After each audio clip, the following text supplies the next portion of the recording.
नई दिल्ली से। राधे राधे महाराज जी। महाराज जी, निरंतर प्रयासों के बाद भी जब असफलता मिलती रहे तो स्वयं को भाई मोटिवेट क्या प्रयास की प्रयास तो करते हो ना।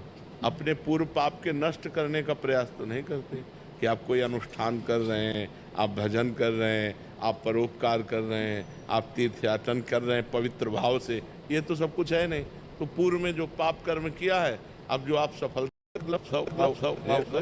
कर देता है, गिरा देता है। तो आपका प्रयास कोई आध्यात्मिक है क्या? तो फिर बिना आध्यात्मिक प्रयास के आप कैसे विजय प्राप्त कर सकते हैं? जो हमने पूर्व में पाप किए हैं, गलतियां की हैं, वो हमको दुख देंगे ना। हम पढ़ लिख करके अच्छा बनना चाहते हो, हमको गिरा देंगे।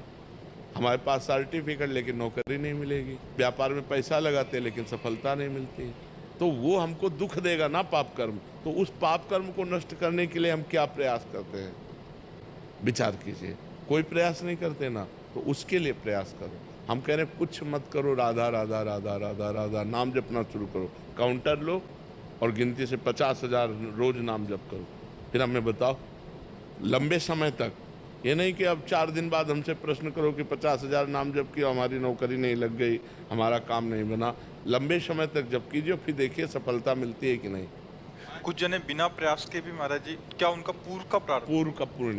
पूर्व का पुण्य है कि उनका प्रयास कोई ज़्यादा प्रशंसनीय नहीं है और वो सफलता प्रशंसनीय प्राप्त कर रहे हैं, ये पूर्व का पुण्य है। ऐसा भी देखा जाता है कि वो बिना उसमें योग्यता भी नहीं है। बिल्कुल, हाँ, योग्यता भी नहीं, प्रयास भी नहीं, सफलता अधिक है, ये पूर्व का पुण्य उनका काम कर रहा है। योग्यता है, प्रयास भी है, लेकिन सफलता नहीं, ये पूर्व का पाप उसको गिरा रहा है। क्रम होता है, जब पुण्य लगेगा तो आप पाप कर्म करो तो भी उन्नति होती चली जाएगी, और जब पुण्य का संयोग आएगा, जैसे पाप का लगा संयोग, तो अब आप चाहे जितना पुण्य करो, आप चाहे जितना धर्म करो, वो आपको दुखाई देता चला जाएगा। और पुण्य का संयोग है तो आप पाप कर्म करो तो भी आपको सुख मिलता चला जाएगा। लेकिन जब ये पुण्य खत्म होगा और पूर्व का पाप और वर्तमान का पाप मिलेगा तो आपको कष्ट दे देगा।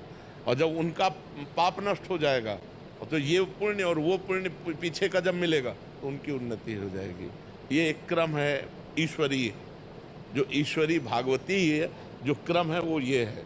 तो इसलिए नाम जप करो और अपने पापों को भस्म करके आगे बढ़ो, नाम जप करो। ठीक है। अशोक जी, नीलिमा जी, राधे राधे। राधे राधे महाराज जी, आपके चरणों में कोटि कोटि